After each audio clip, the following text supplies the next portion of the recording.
أنفسنا ومن سيئات أعمالنا من يهده الله فلا مضل له ومن يضلل فلن تجد له وليا مرشدا أشهد أن لا إله إلا الله وأشهد أن محمدا عبده ورسوله لا نبي بعد أما بعد. Puji syukur pada Allah Subhanahu wa taala, salawat dan salam pada baginda Nabi Muhammad sallallahu alaihi wasallam. Kaum muslimin sidang salat zuhur yang Allah muliakan.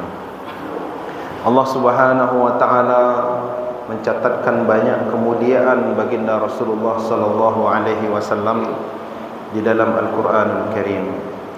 Pada kesempatan yang singkat ini, izinkan kita ingin menyampaikan beberapa kemuliaan Rasulullah sallallahu alaihi wasallam, yang mana dengan kemuliaan ini kita dapat melihat sampai siang hari ini bagaimana umat Islam merasakan begitu indahnya perjuangan baginda Rasulullah sallallahu alaihi wasallam.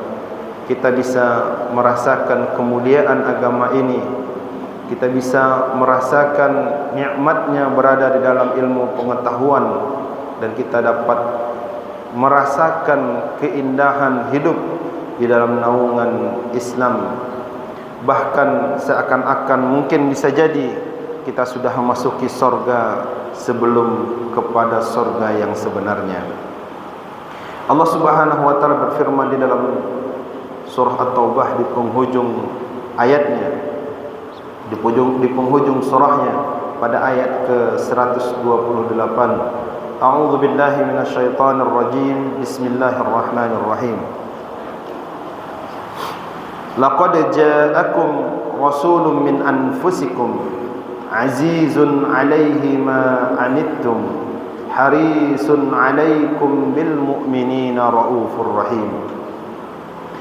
Allah Subhanahu wa taala mengatakan, sungguh telah diutus, telah datang kepada kalian, kepada kita. Dan tentu kalau khitab ayat ini kepada kafir Quraisy dahulu, maka Rasulullah adalah utusan yang berasal dari jenis atau kelompok atau masyarakatnya, jadi bukan orang lain. Di sini banyak ulama tafsir yang menjelaskan bahwa Rasulullah secara nasab tidak dikeragui, dan semua orang tahu siapa Rasulullah sallallahu alaihi wasallam. Dia bukan orang lain, tetapi adalah anak dan keturunan dari orang-orang Quraisy yang ada pada saat itu. Dan Rasulullah sallallahu alaihi wasallam yang pada siang hari ini ingin kita sampaikan adalah punya kemuliaan azizun alaihi ma anittum. Rasulullah sallallahu alaihi wasallam mampu merasakan, ikut serta merasakan alaihi ma anittum, beratnya beban, penderitaan, kesusahan, kesulitan yang dirasakan oleh umatnya fid dunya wa fil akhirah. Imam Al-Maraghi di dalam tafsirnya mengatakan ma fid dunya wa ma fil akhirah. Jadi kesusahan umatnya di dunia dan kesusahan nanti umatnya di akhirat itu mampu dirasakan oleh Rasulullah sallallahu alaihi wasallam. Dan tentu pada saat ini kita hampir kehilangan sosok ini. Adanya figur-figur tokoh,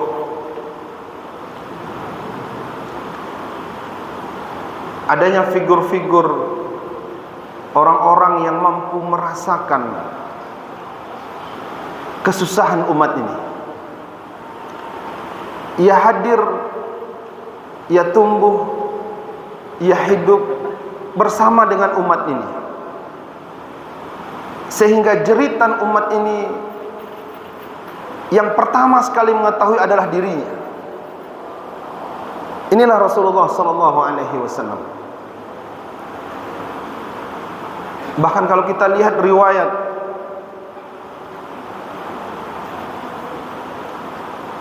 Banyak sekali kisah yang mengkhabarkan bahwa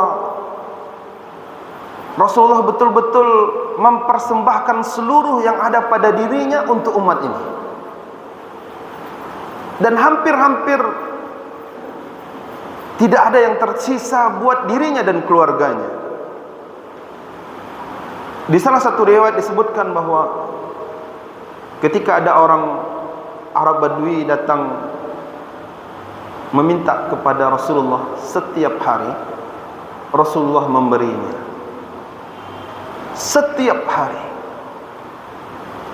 Sampai pada satu hari tidak ada lagi yang akan diberikan oleh Rasulullah sallallahu alaihi wasallam. Lalu Rasulullah mengatakan, tidak ada lagi yang bisa kuberikan, tapi ambillah apa yang akan engkau ambil dan jadikanlah itu hutang bagiku. Inilah Rasulullah sallallahu alaihi wasallam. Azizun alaihi ma anittum. Ia mampu merasakan kesusahan, kepedihan, kesulitan umatnya di dunia, itu di dunia. Wa fil akhirah, dan apa yang di akhirat.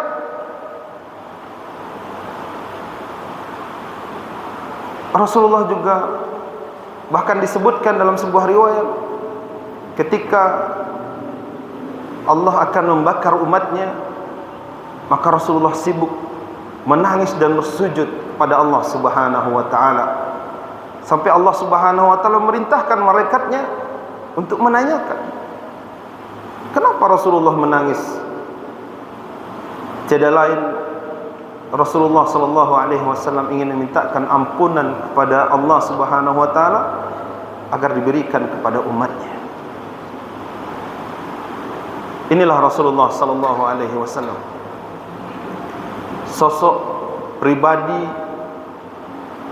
jangankan teman, lawan pun kalau bersamanya merasa nyaman.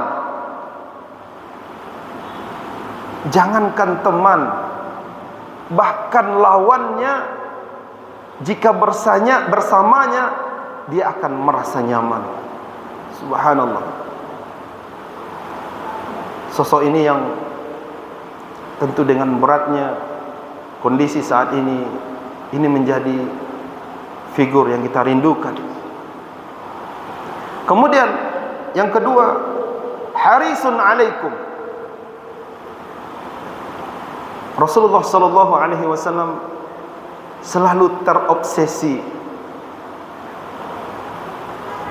humum atau ihtimam, perhatian, konsentrasinya, fokusnya adalah agar semua umatnya ini selalu mendapatkan hidayah dari Allah Subhanahu wa taala. Agar kita semua juga ikut menapaki jalan yang ditapaki oleh Rasulullah sallallahu alaihi wasallam. Hari-harinya, waktu demi waktunya, tenaganya, pikirannya, bahkan semua yang ada pada dirinya dikorbankannya agar umatnya ini mendapatkan hidayah daripada Allah Subhanahu wa taala. Kalau kita lihat kisah ketika di Taif misalnya, tatkala beliau dilempari, dicaci, dihina, diasingkan, beliau masih meminta kepada Allah Subhanahu wa taala agar masyarakat di Taif ini mendapat hidayah, dan agar anak keturunannya nanti menjadi orang-orang yang mendapatkan hidayah daripada Allah Subhanahu wa taala.